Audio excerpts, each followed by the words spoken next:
point important du programme satellite, c'est que nous avons un très beau film qui a été réalisé par Astrida, qui est un professeur à l'université de Sydney, en Australie, qui est un professeur dans le domaine des Gender Studies.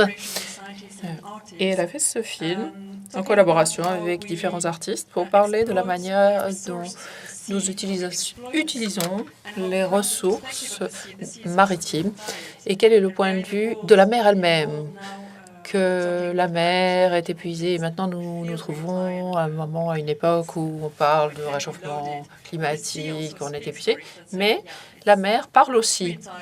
À la mer, elle est fatiguée de tous ces humains qui l'épuisent, qui prennent ses ressources et qui comptent sur elle. Donc, je vous encourage à voir ce film magnifique qui a été présenté à un événement en Norvège l'année dernière.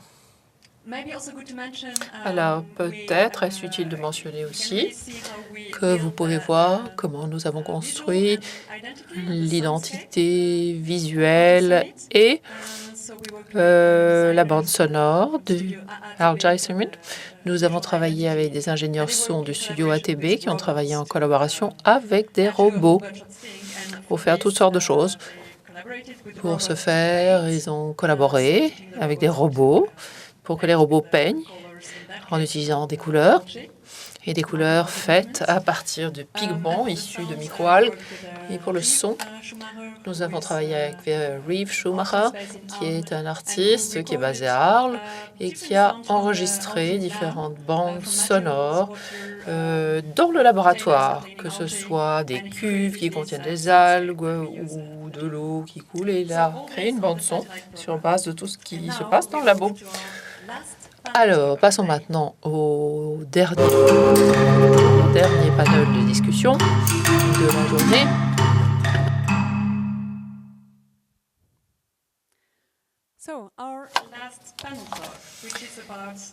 Dernière table ronde qui va parler de la bioremédiation et des domaines connexes.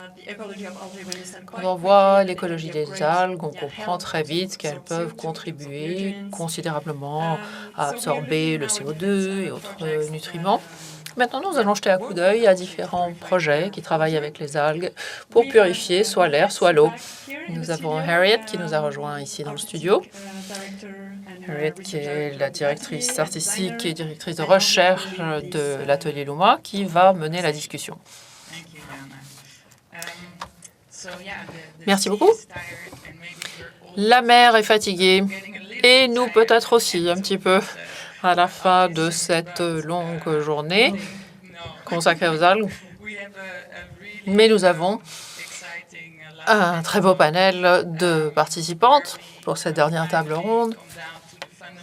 Voilà, où on arrive finalement aux fondamentaux du domaine des algues dont on a parlé au cours de la discussion précédente. Il s'agit de la bioremédiation à travers les algues, mais cette fois in situ, c'est-à-dire dans des lieux, dans des zones rurales, pour essayer de résoudre des problèmes comme la pollution ou des problèmes de santé, parce qu'ils sont très liés généralement. Et j'ai la grande joie d'être entourée par des cerveaux ici sur ce plateau. Bien sûr, si nous étions en présence tous ensemble, je vous demanderais de les applaudir, mais je ne peux que les accueillir de tout cœur. Il s'agit d'Alexandra Dubin, professeur Brenda Parker et l'architecte et chercheuse dans le domaine de la biologie, Shneel Malik. Voilà, laissez-moi vous dire quelques mots sur chacune d'elles. Alexandra Dubini, ou plutôt Docteur Dubini, est une chercheuse à l'université de Cordoue, en Espagne. Elle a obtenu son diplôme de l'université de East Anglia, au Royaume-Uni. Elle a travaillé pendant 10 ans en tant que scientifique responsable de la recherche au National Renewable Energy Lab aux États-Unis. Et maintenant, elle est l'enquêtrice principale ou la chercheuse principale d'un projet financé par l'Europe et par l'Espagne, qui utilise des bactéries d'algues pour faire une biorémédiation d'eau usée. Dr. Brenda Parker est une ingénieure en biochimie de l'université UCL de Londres. Elle a travaillé sur deux projets. Un, de faire la feuille de route au Royaume-Uni pour les technologies basées sur l'utilisation d'algues et les technologies associées. Elle a collaboré avec la Parsons School d'architecture et la Slade School. Et en ce moment, votre projet de recherche c'est sur les algues comme biotechnologie ou plateforme biotechnologie industrielle. Et notre dernière oratrice, Shnir Malik, est architecte de formation et chercheuse interdisciplinaire en biodesign et en train de faire un doctorat. Est-ce en cours ou est-ce terminé? Ce sera ma première question, mais quoi qu'il en soit, il s'agit d'un doctorat pour lequel vous avez collaboré avec Brenda Parker et avec Marcos Cruz, et vous avez créé Indus, qui est un système destiné à nettoyer les eaux usées. Et voilà, c'est un projet. On va en rester là parce que je crois que vous allez pouvoir nous en dire plus vous-même, chacune à votre tour. Voilà, c'est une toute petite présentation pour chacune de vous.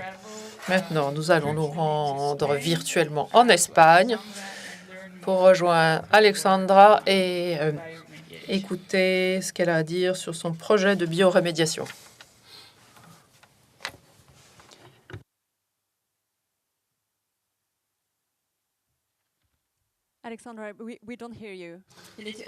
Alexandra, on ne t'entend pas. Tu dois allumer ton micro.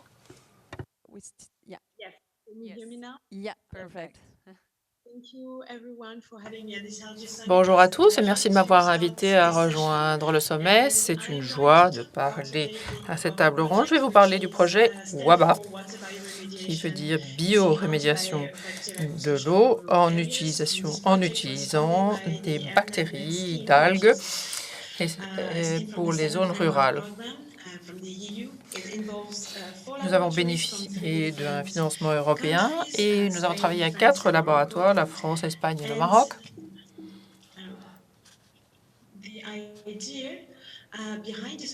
Et l'idée qui a servi de base à ce programme, c'est de développer un système qui pourrait bioremédier les eaux de différentes zones en utilisant des micro-organismes. Pour ce faire, il fallait identifier des consortiums de micro-organismes qui pouvaient mener la biorémédiation. Ensuite, trouver des techniques de récolte à bas coût.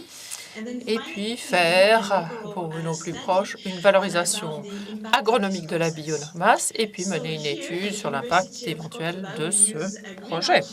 Ici, nous utilisons une algue verte qui s'appelle Chlamydomonas et nous voulions trouver une bactérie qui pouvait travailler conjointement du point de vue chimique avec cette algue. L'idée, c'était que les deux micro-organismes aient des habilités ou des capacités semblables d'absorption de composants et peut-être qu'en combinant ces deux bactéries, on pourrait doubler ou plus leur capacité de dépolluer. Et ici, le consortium peut produire plus de biomasse et consommer plus d'azote, qui est évidemment un des éléments les plus polluants des eaux usées.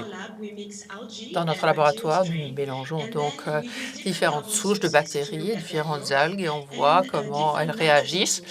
Différentes sources d'azote sont également utilisées, et puis on voit comment le consortium réagit, et puis on les compare à d'autres échantillons.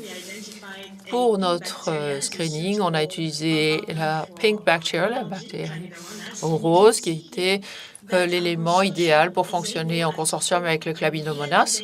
Après 11 jours, il est beaucoup plus vert et il croît plus vite que les plus autres. Donc, on a voulu confirmer ces résultats, ou ces premiers résultats, en mesurant la chlorophylle, qui est un paramètre de croissance. Nous voyons ici que, à travers le jaune, que la contenance en chlorophylle est multipliée par 10 et le poids sec a été multiplié par 28.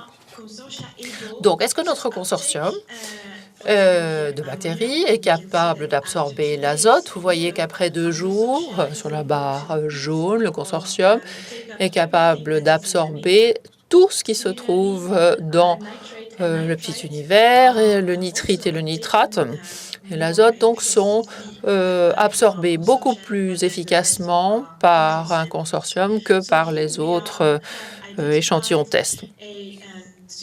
Donc nous avons identifié un consortium de bactéries qui croît plus vite et qui absorbe plus d'azote et plus vite. Donc, il fallait ensuite tester les capacités de ce consortium sur des eaux usées. Nos partenariats en France nous ont envoyé des échantillons d'eau usée de zones rurales et nous avons testé nos bactéries sur ces eaux-là. Mais les résultats, comme vous le voyez ici, étaient un peu décevants. Parfois, le consortium a grandi ou a cru plus vite ou plus lentement.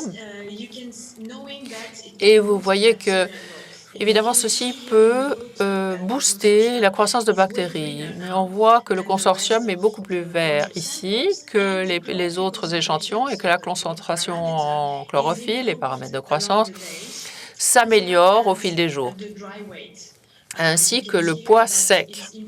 Vous voyez ici qu'il est multiplié par 3. Donc, nous avons un consortium qui fonctionne ici. Étape suivante, améliorer la croissance et voir comment réagissait le consortium du laboratoire à une échelle plus grande. Donc, on a installé une pompe, une manière de prendre les données et de contrôler les paramètres et en même temps développer un biofilm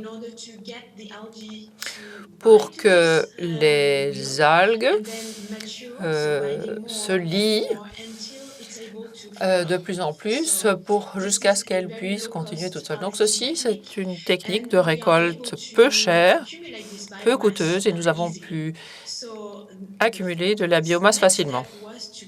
L'étape suivante était donc de préparer la biomasse et de l'envoyer à l'endroit où se ferait l'expérience de biostimulation. Donc, elle est congelée et envoyée au Maroc. Et la question était de savoir si la biomasse de ce consortium en particulier allait pouvoir stimuler la croissance de plantes de tomates. Et vous pouvez voir qu'après différentes expériences, différents tests, la taille de la racine de la pousse de la plante avait augmenté. Donc, la biomasse a un impact positif et stimule la croissance des plantes de tomates. Ici, donc, nous avons un consortium de bactéries qui est capable d'absorber l'azote dans les eaux usées et dont la biomasse peut être utilisée pour une valorisation biologique. La dernière étape, donc, était d'estimer l'impact potentiel du système et l'IPMED, en France, a décidé de mener une investigation et malheureusement, je vous joins le rapport ici dont je ne pourrais pas vous parler en détail. Donc, je joins le lien pour que vous puissiez le consulter. Nous devons mener encore des essais et faire des recherches pour évaluer l'impact technique et économique à plus grande échelle. Voilà vers quoi nous nous dirigeons avec ce projet. Pour le moment, nous travaillons sur un nouveau consortium de bactéries que nous testons sur de nouvelles eaux usées et peut-être que nous pourrons développer un système plus général qui s'appliquera à différents besoins. Et voilà, il ne me reste plus qu'à vous remercier et j'en resterai là.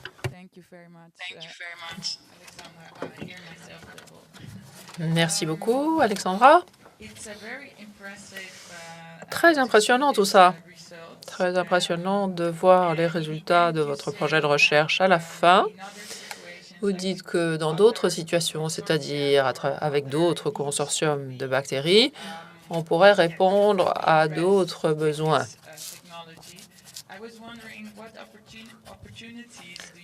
Je me demandais quel groupe ou quelles opportunités vous envisagiez pour utiliser cette biomasse en tant qu'engrais. La biomasse peut être utilisée pour différentes choses. Une part en tant que biogaz en Espagne, nous sommes spécialisés dans la production d'hydrogène, donc ça, ce sera une possibilité d'utilisation. Bien évidemment, on peut utiliser ça comme aliment pour les animaux. Ça, c'est l'autre option qui nous intéresse.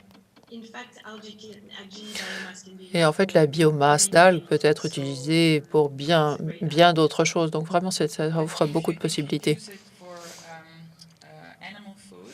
Mais si vous l'utilisez comme aliment pour les animaux, quelle serait la question suivante? Alors, comment ne pas offrir aux entreprises une bonne excuse pour publier? Parce que nous avons vu que votre technologie est une solution pour les industries polluantes telles que l'industrie des produits laitiers ou la filière viande.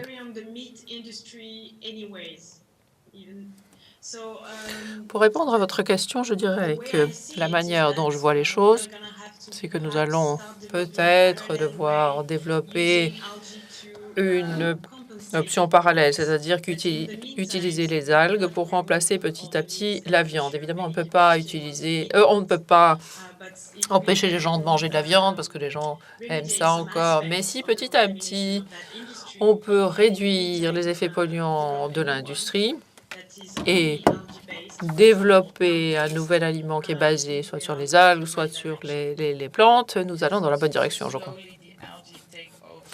Donc, il faudrait que petit à petit, les algues reprennent tout le cycle et remplacent petit à petit tous les éléments. Est-ce que vous avez des questions, Yann? Oui, j'aimerais poser une petite question. Évidemment, il est important de savoir que vous travaillez sur des systèmes à bas coût ou pas trop coûteux. Pensez-vous aussi que cette solution sur laquelle vous travaillez pourrait s'adapter à des utilisations ou des usages domestiques, c'est-à-dire à niveau d'une seule habitation, d'un seul immeuble, ou est-ce que ce serait trop cher? Le système s'applique en fait à des zones rurales et des zones méditerranéennes où il n'y a pas beaucoup de ressources économiques. Donc, ça pourrait être une option peu coûteuse et facile à mettre en place. Autre possibilité serait d'installer ces systèmes directement sur des installations de traitement d'eau usée telles que nous les avons en Espagne ou en Europe. Mais ça, ce serait différent. Ce serait quelque chose de plus automatisé et à beaucoup plus grande échelle. Je ne sais pas si cela répond à votre question. Oui. Oui, tout à fait. Formidable. Nous allons maintenant entendre la présentation de Schneel et Brandon et nous allons ensuite en rediscuter tous ensemble. OK.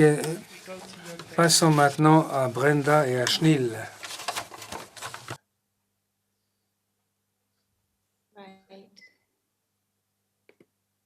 Does it all look okay? Yeah. Bien, donc,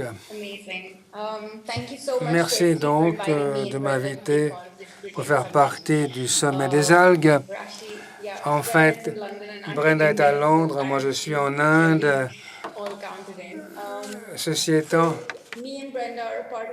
nous sommes partis du laboratoire de biorémédiation, de biointégration. Brenda est un doctorant qui travaille depuis quelques années sur sa thèse pour comprendre comment on peut se servir du design et de la conception pour intégrer les technologies. C'est ce qu'on fait aujourd'hui. Et c'est l'objet de son doctorat. Merci, Schnell. Eh bien, naturellement, je suis ingénieur biochimiste et ce projet est un exemple de comment on collabore en tant qu'architecte pour explorer les problèmes dans un environnement construit et bâti. Tout d'abord, eh bien, voici les concepts qu'on examine aujourd'hui. On veut réfléchir en fait à comment intégrer la biologie dans l'architecture et comment on travaille avec les systèmes vivants et comment on met ça en échelle. C'est intéressant. Il y a une interconnexion entre la nature et le travail que nous réalisons. Et par conséquent, donc, eh bien, il est important de dire que le projet fonctionne à partir de zéro. On réexamine. C'est fantastique de suivre Yann. Et c'est en fait une grande influence sur la façon dont on réfléchit à la collaboration et avec les arbres dans un environnement bâti et comment travailler avec des systèmes de ce type. Comme inspiration, on a examiné donc le domaine biomédical, par exemple, les endroits où on mobilise les cellules. Ça a été fait en industriel, mais voici Agnello qui nous a beaucoup influencé lorsqu'on pense à comment on peut servir des outils additifs, comment on peut explorer différentes géométries. Et ce travail à petite échelle incorpore les algues dans une matrice est un point de départ pour les explorations que l'on a faites ultérieurement avec des membres synthétiques. On a fait de la recherche dans les matériaux biocompatibles pour essayer de comprendre les principes d'ingénierie fondamentaux autour du transfert de masse et de gaz. Et c'est quoi l'impression avec des matériaux visqueux? Et naturellement, on est arrivé à un point où on a commencé à examiner les méthodes de fabrication également. L'intéressant pour un architecte, eh bien, c'est qu'il y a des matériaux utilisés dans la biomédecine. Il faut structurer à petite échelle tout cela et ensuite, ils vont agir en harmonie avec l'environnement. Et ceci m'intrigue en tant qu'architecte pour comprendre mieux comment l'hydrogène est en fait très important. Tout ce qui est basé sur l'eau est un gel, naturellement, et on ne peut pas vraiment concevoir quoi que ce soit à grande échelle. Mais on a servi la technique de fabrication d'additifs avec une impression 3D. On peut déposer des fibres et ce qu'on a fait, c'est que chaque fibre déposée, on a modifié le contenu de l'eau pour avoir une stabilité structurelle plus importante, ce qui est important au niveau d'échelle. On est passé de nanomètres à millimètres à mètres et chaque couche avait un pourcentage bas d'eau et il y a différentes propriétés et il y avait moins de compléments avec les microalgues et la couche supérieure, eh bien, on ajoute davantage de l'eau à cette couche pour affiner, dirais-je, pour affiner le dépôt comme avec d'autres matériaux qui nous entourent dans la nature. Et avec un petite imprimante de bureau, on a mis ça sur un bras robotique. Et ce qu'on voit ici, c'est 3 différents matériaux, 3 pourcentages d'eau avec des microalgues. Et le concept, la conception vous donne des membranes différentes. Au niveau de leur fonctionnalité, on a commencé à générer des structures par impression biologique pour optimiser les pigments, pour permettre l'intégration de la bioalgue. Ce qu'on voit ici, eh bien, ce sont des fabrications avec des membranes avec 1 mètre de longueur.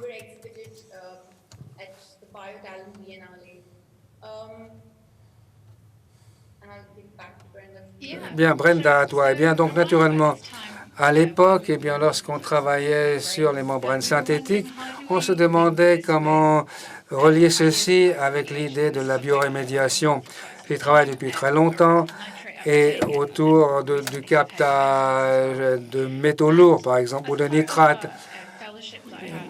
J'ai une bourse du Trust Winston Churchill.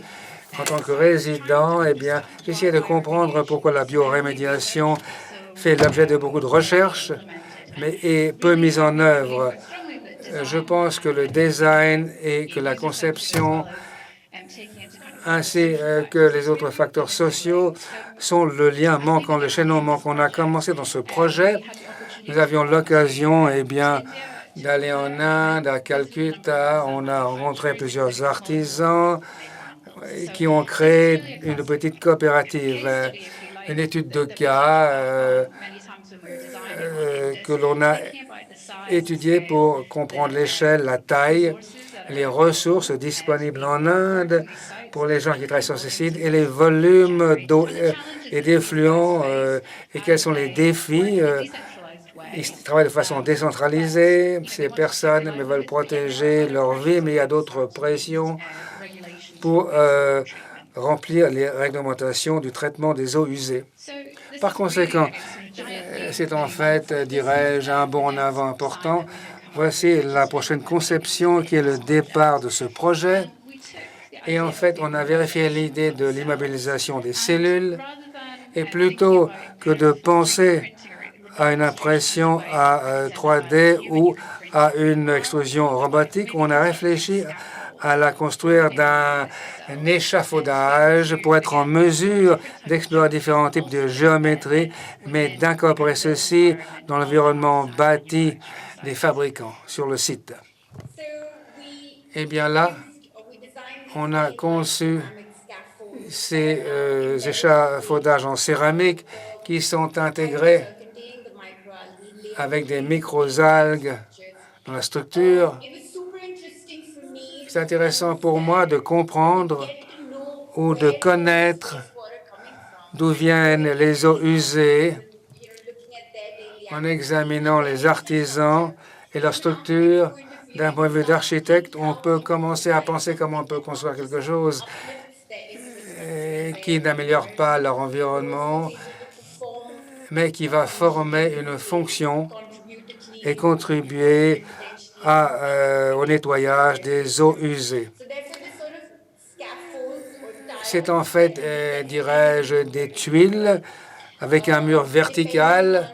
Ça dépendait de l'espace disponible. Vous avez des communautés importantes ou des petites communautés. Cela dépendait. L'idée est d'introduire l'eau dans le système et permettre aux microalgues dans le matériel d'absorber les pollutants dans les eaux usées. On a fait recirculer l'eau avec le mur. Ça dépendait des contaminants contenus dans l'eau usée. Et l'eau, naturellement, était nettoyée et on pouvait la réutiliser. Donc l'idée est de comment décentraliser le traitement des eaux usées pour que l'activité soit disponible aux artisans afin qu'ils puissent intégrer ceci dans leurs activités quotidiennes.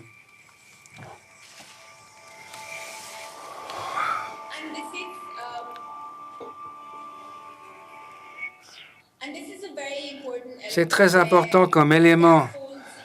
L'échafaudage est construit avec des gels. Ils peuvent faire ça eux-mêmes. Et il y a une démonstration qui a été donc montrée au Festival de Londres. On a démontré comment le système fonctionne. L'eau circule, comme on le voit ici, et donc ceci est important dans le design industriel. Par conséquent, donc, eh bien, ça se passe également en parallèle. Eh bien, voici la recherche et le captage des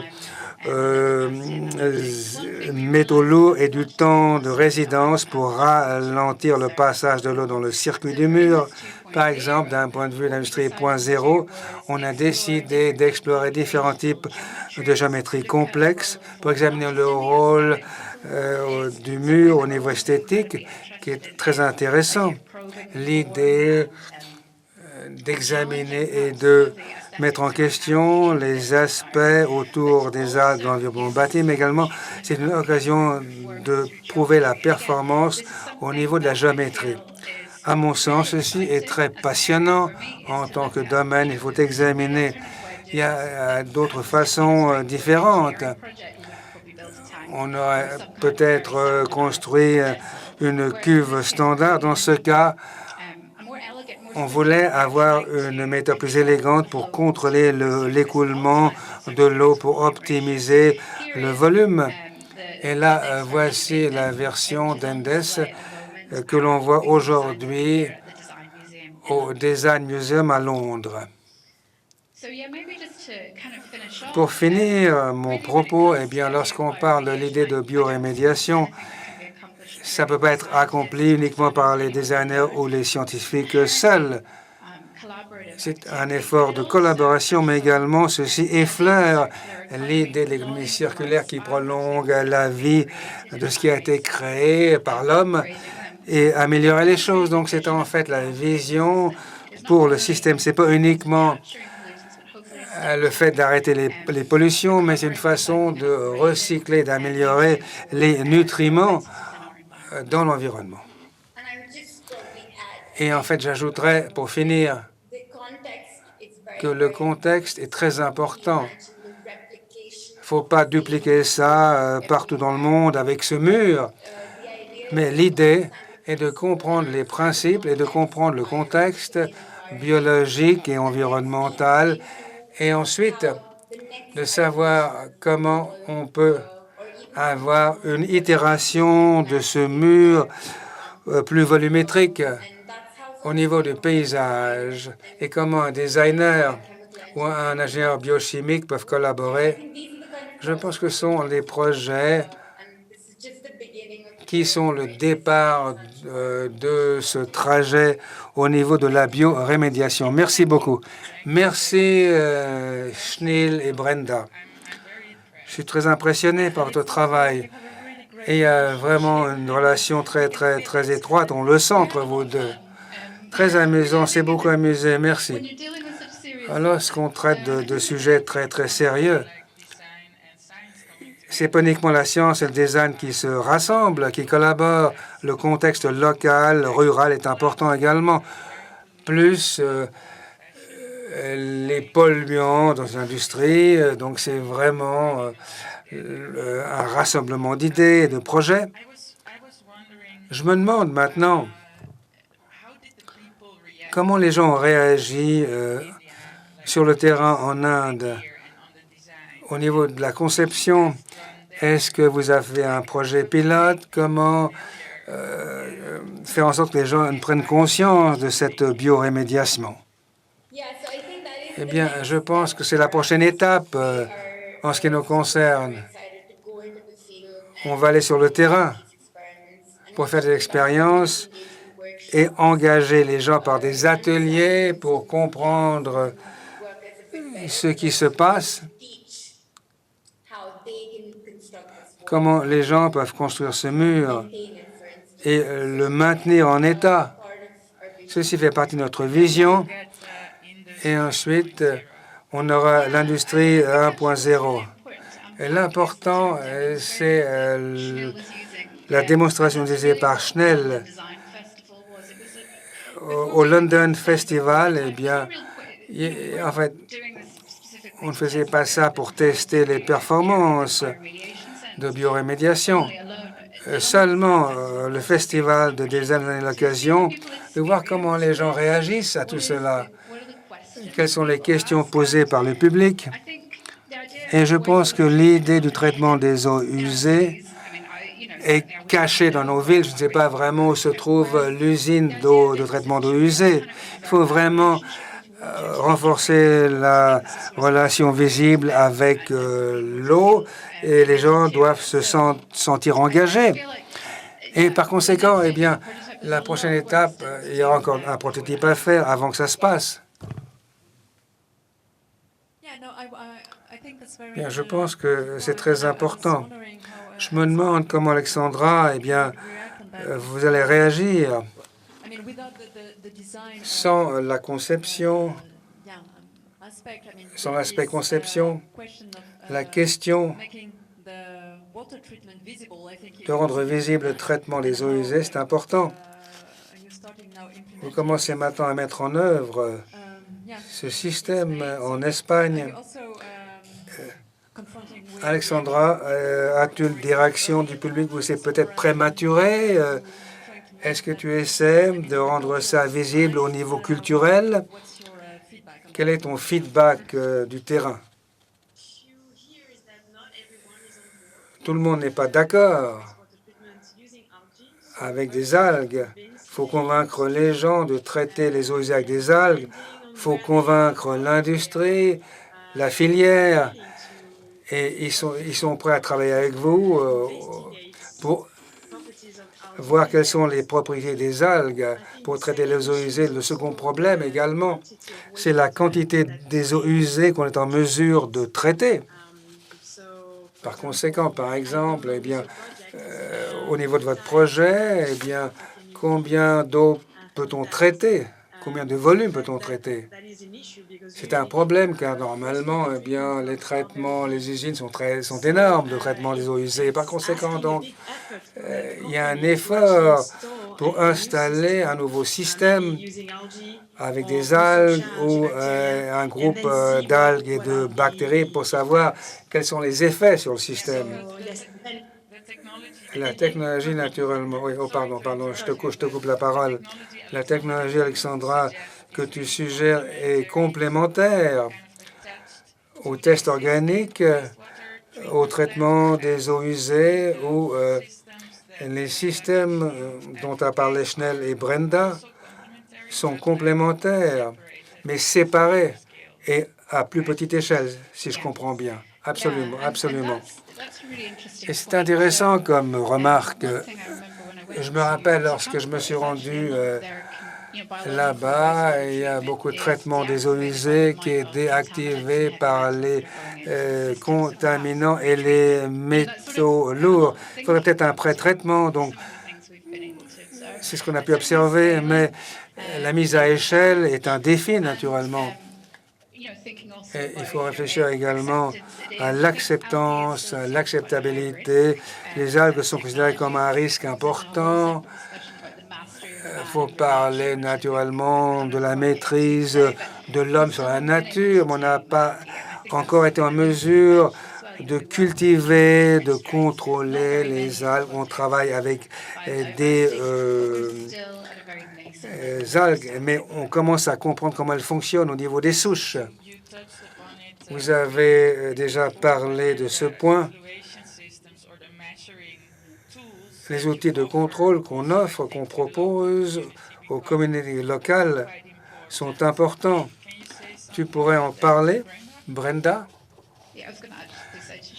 Eh bien, l'idée de mesure est très importante dans la biorémédiation et lorsqu'on réfléchit à ce qui pourrait être déployé ou lancé de façon non conventionnelle, pas dans une usine de traitement des eaux.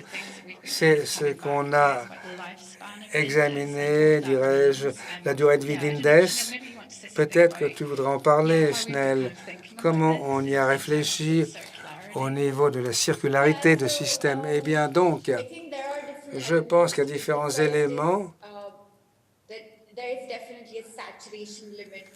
Il y a des limites au niveau des matériaux lorsqu'on applique ça de façon frugale. Peut-être qu'une usine pourrait commencer à changer les choses.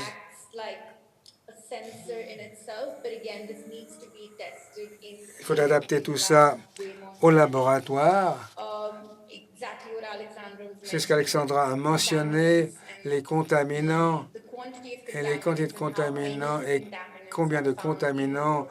se trouvent dans l'eau. Samples are Il faut very échantillonner, tout ça c'est and they're différent still unchecked. et I ça n'a think pas there was encore one été report in vérifié. December 2020 in the UK itself that said that none En of the septembre rivers 2020, reached a good quality sort of on level. sait If qu'il n'y the a water pas une quality bonne qualité hasn't d'eau been assessed and monitored over so et il many faut years. suivre ça. So just being able to Il faut understand comprendre that donc is ce a phénomène. challenge in C'est itself. un défi en But soi, we, in terms of the design, mais au niveau de la sort of been conception, brainstorming and creating different on a narratives fait of du how remue-ménage the system could be pour maintained savoir and comment on can pourrait be conserver le designed système so the locals afin themselves que maintain it. les There was also a artisans locaux puissent within the circular economy l'entretenir. diagram that Ça fait actually partie Jan, de showed l'économie this circulaire dont a parlé Jan where, Worm. we, in an ideal scenario, would want Dans un to scénario find a idéal, il way faudrait of finir extracting l'extraction des métaux lourds dans les matériaux and then creating a et ensuite relationship, traiter les bringing back those relations, heavy metals to create prendre other products, les but métaux then lourds pour creating a créer d'autres relationship produits between et the créer une local relation artisans entre les artisans and the locaux people that are et les benefiting gens from qui these tirent heavy parti metals, des so that they métaux can lourds incentivize each afin other for the artisans to de continue to maintain this s'entraider pour contenir et maintenir le système. Ah, absolument, absolument. C'est un exemple. Lorsqu'on a un défi, c'est une opportunité pour une innovation technique. Lorsqu'on a commencé à travailler sur les membranes photosynthétiques, comment extraire ceci avec une seringue afin de ne pas travailler uniquement. Et il faut avoir un système d'extrusion robotique qui a ouvert des possibilités énormes autour des échelles et des géométries. Quels organismes sont incorporés. Donc, je pense qu'il y a beaucoup d'inconnus, mais ça pose des questions intéressantes qu'on commence à résoudre avec des personnes. Le démonstrateur on n'a pas nécessairement à garantir une performance, mais on peut servir de cet outil pour explorer et inviter une collaboration avec d'autres personnes qui ont des bonnes idées, mais qui ont du mal à changer tout ceci. C'est un point intéressant. On peut commencer non pas à remplacer les choses, au lieu de concevoir et de détruire, et quelque chose de nouveau. C'est important, donc il faut concevoir d'abord l'emballage. Bien intéressant, donc j'en ai parlé auparavant, comment la biomasse pourrait éventuellement, si elle n'est pas adaptée comme engrais, vu qu'elle varie de consistance, mais à Cordoba, ceci pourrait être lié aux artisans locaux. Vous avez par exemple le cuir de Cordoue. C'est un cuir, Cordoba est célèbre pour ses cuirs, et on se demandait comment ceci pourrait être lié avec la biomasse, qui est un produit du processus de biorémédiation. J'aimerais vous poser une autre question, Alexandra, mais j'ai oublié.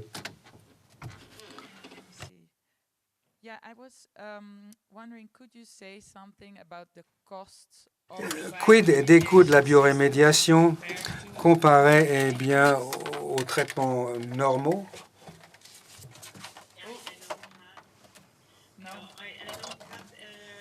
Je n'ai pas de données de comparaison.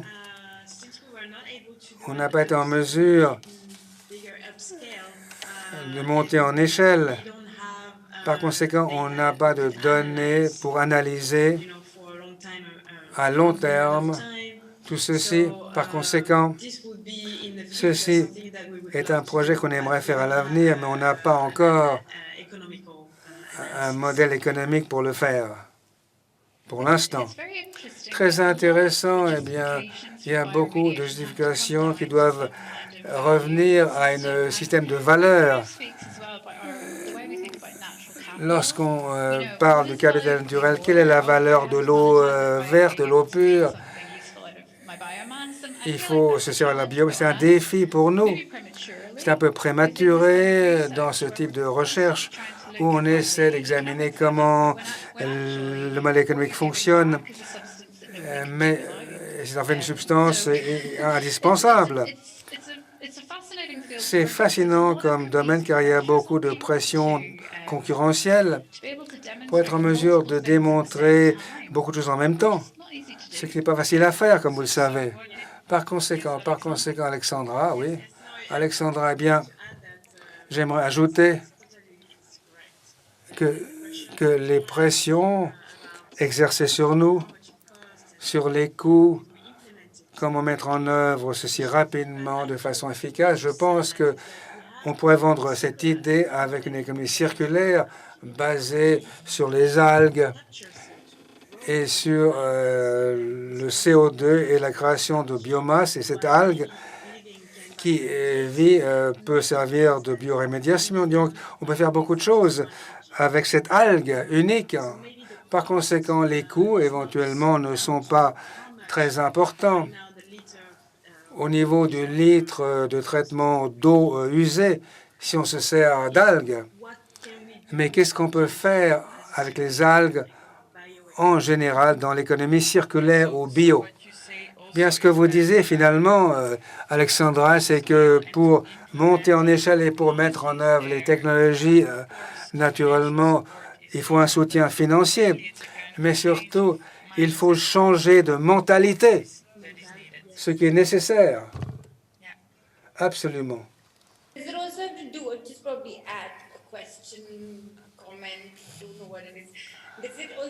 Également, il faut voir quelles sont les attentes du système. Qu'est-ce qu'on veut que le système vous donne? C'est un problème. Qu'est-ce qu'on peut faire? Je ne suis pas très certaine, car ça dépend des contextes. On comprend qu'il y a un problème, mais le système doit être installé comme ça. Les attentes doivent être modifiées. Il faut avoir un système systémique. Il ne s'agit pas simplement de s'en servir. Les instruments sont disponibles, mais il faut repenser peut-être les outils nécessaires afin d'arriver à un système qui puisse être utilisé sur le terrain. Et là, on se bloque. Ce serait bien de le faire, mais je ne sais pas si on a les outils. On voit toujours ce qui est immobilisé. Et on a commencé à créer ces éléments, mais on n'a pas pu, dirais-je, monter en échelle. Par conséquent, on a commencé à extruder ces fibres pour les immobiliser, au lieu de faire le contraire. Par conséquent, il a fallu repenser comment le robot pouvait fonctionner et comment on pouvait le concevoir pour lier la conception et les outils. C'est pas facile. Il y a beaucoup de travail de pain sur la planche. Ce sera fait, t'inquiète pas, Snell. Il faut terminer maintenant cette conversation. Remercie, fantastique. Et je suis impatient de collaborer avec vous. Fantastique. Eh bien, je suis avec mon livre d'algues de l'humain. Merci beaucoup de m'envoyer ceci par la poste. Très heureuse que vous aimiez ce petit bouquin. On le présentera après, ce bouquin sur les algues. Merci, les participantes. À la fin du panel, eh bien, ceci est lié au premier panel ce matin autour de l'économie bleue et circulaire, où nous avons mis l'accent sur les besoins de réfléchir à la valeur et de ne pas penser uniquement aux données économiques pures et dures, mais comment placer la valeur et comment changer l'état d'esprit, les perspectives. C'est pas facile et il nous faut collaborer sur ce point avec les concepteurs, les philosophes, les ingénieurs, les avocats, pour essayer que ça fonctionne. Merci beaucoup. Donc, et il faut terminer la séance et on vous verra plus tard. Merci beaucoup et à plus tard.